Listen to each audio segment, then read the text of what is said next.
For too long, FIFA has been underperforming, right? This game is not what it should be. It's not at the levels that it could be. It's missing so many key features that I'm going to break down, I'm going to go through in this video, and I need your help in the comment section. If I miss anything out, if you think there's some features that I don't talk about that should be in FIFA, let me know. EA Sports have confirmed that FIFA 23 will be dropping, and it will be called FIFA 23. I mean, that's from the leaks that I've been seeing. So let's get on with this wish list. It's going to be the perfect FIFA, okay? We're going to create a game that nobody could complain about. Let's start with my first big point. I'm going to start with Pro Clubs. I think Pro Clubs is the most underdeveloped, underutilized, and underappreciated game mode by EA Sports. I mean, it's got so much potential. Look at the NBA games. Look at what they do with My Park. Look at what you could do with Pro Clubs. You could make it like Volta, hybrid it in with Pro Clubs, hybrid it in even with a little bit of Ultimate Team, because we know you like that money, EA. There could be a free roam to it. You could have arenas when you're in the lobby waiting to get into games. You could have so many more customizational options. You could have seasons and battle passes like Fortnite has.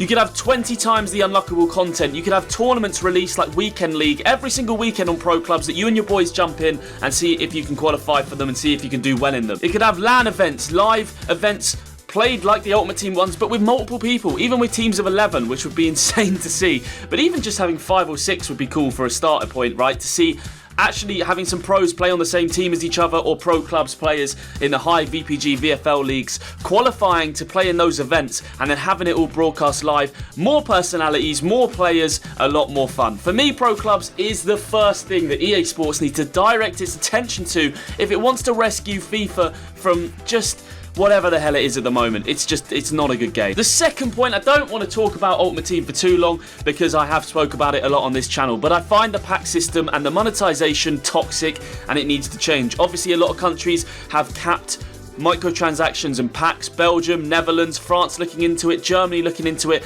and a lot of other countries. The UK have had it, obviously in Parliament being discussed, whether these are ethical to the community, to the players, to us, and I personally believe they're not. I've said that on the channel a lot, and I think it's time for us to move on from Ultimate Team packs, but we know they like money. We covered that in point 1. So they're going to stick with the packs, and I've actually heard some half decent things about Ultimate Team this year. I don't play it because I don't think it's worth the stress and the pain that you have to go through, but just focus a little bit more on making as much money from your consumers as possible and a little bit more on giving them a decent product. I think for years the Ultimate Team and FIFA has let itself down massively because of its one-dimensional focus on just profits in the pack system. You can tell all of their attention post-release and even when the game is out, obviously, is just based around each week's packs, monetization, lightning rounds, which cards to release to get the most money out of people, and it's painful. I mean, there were times in the past where you load up career mode or Pro Clubs and you get a massive notice from EA Sports saying, go and try Ultimate Team, there's this new pack app. It's crazy to me. Stop selling to your own consumers. Like, you don't need to sell to me. I've already bought the game. Point number 3 is going to be career mode. I just want to cover the big 3 game modes before we break down the other points. Career mode should be online. Career mode should be basically like FM, but it's been sleeping and you know what? I think it's got worse for a real long period of time. I used to play career mode back on like FIFA 08, FIFA 09 when I was a kid, and I genuinely don't think that it's got any better. Like, I don't think it's any better than when I used to play it in those games. There's a few new features that come in every year, sometimes that make the game a little bit more interesting, but again, lack of expansion in that game mode has left it pretty stale for the last 5-6 years, in my opinion. I might be wrong, and again, like I said in the intro, let me know in the comment section what I have missed and what you think would make FIFA the perfect game. Even give me a list of your own 10, and while you're down there, drop a like, because that helps us out big time. If you could like this video and subscribe if you like what you see, that would help us. Looking into Volta as our 4th point, do you know what? Volta has so much potential to be a really fun game mode. FIFA Street vibes, but they've just absolutely fucked it. I am sorry to use a swear, but it had to be done. Look, Volta should be part of Pro Clubs. It should be in that experience of a My Player mode with a huge overhaul, not its own game mode. I've been on it a couple of times. It didn't work at the start of the game for a few months, half the game mode, searching for games. It was very weird. Yeah, absolute L.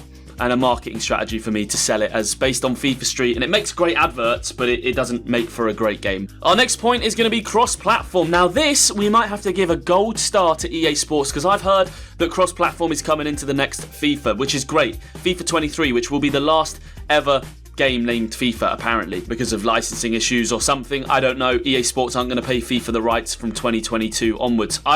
I'm very excited though to be playing Pro Clubs cross-platform, Ultimate Team cross-platform. All of these game modes should have been cross-platform years ago. I mean, whether we like it or not, FIFA is a big game, and it's one of the biggest games that I can think of, if not the biggest, to not have cross-compatibility. Hopefully, it will be a good change. Well done, EA Sports. The next thing that also bugs me on this is the new consoles. I had to go out and buy a new PlayStation. Personally, I'm not the biggest console gamer anymore. I play most of my games on PC, Call of Duty wise, Fortnite back in the day. All of these games I transitioned to my PC to play on.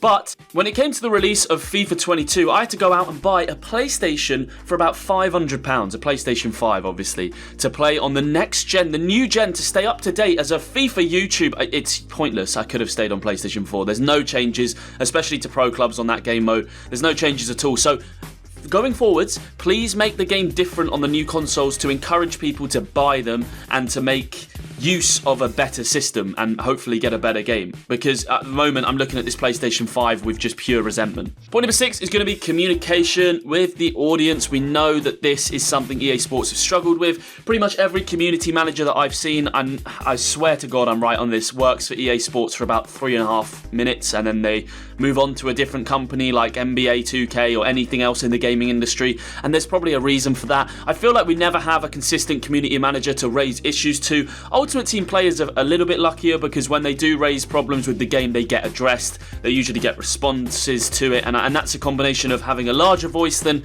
career mode.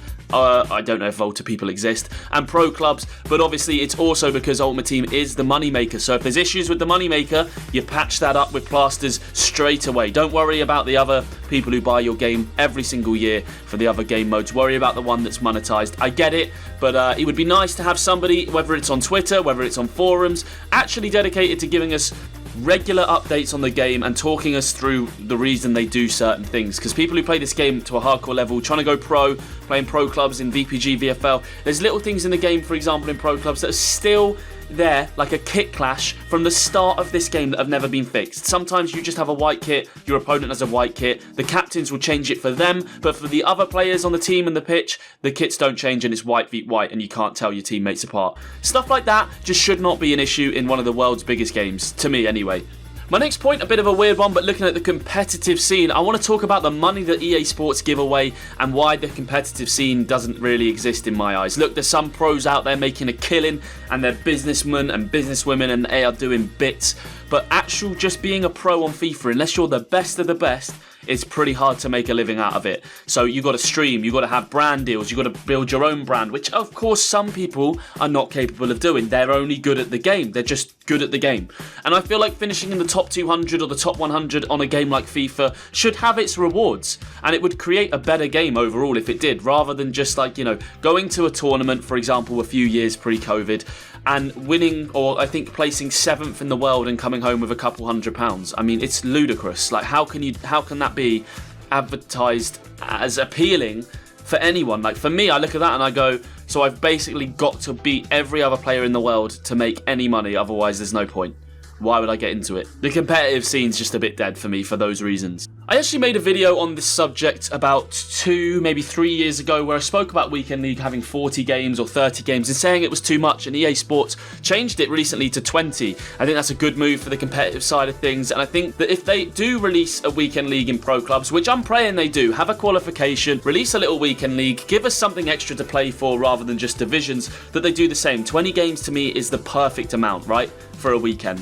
40 back in the day was just crazy when you deep it now. Like, 40 games is too many games of FIFA to be playing in one weekend. My next point is more of an open discussion. I actually don't think EA Sports have an excuse at this point not to make FIFA 23 the best game of all time. FIFA 22, you could argue, oh, it was a little bit close to the new console release. We didn't really have time or know the specs, and then there's been a huge shortage of new PlayStations, and this caused that issue, and that caused this issue, and virus and FIFA 23 having new consoles and all this, it can't be an excuse. They've had enough time to prepare for this. They used it last FIFA, and I think obviously FIFA 21 they used the excuse of the new consoles coming out as well. This is one where we have properly got EA Sports with a lot of time to develop a game on a new console and a new system, and I'm going to be fuming if when this trailer comes in the next few weeks or months for FIFA 23, we just see, you know, hyper metaverse, new technology, and I just see like João Felix doing a touch with like his heel and his pinky toe, and it's in slow-mo with like sweat dripping off of him. Like,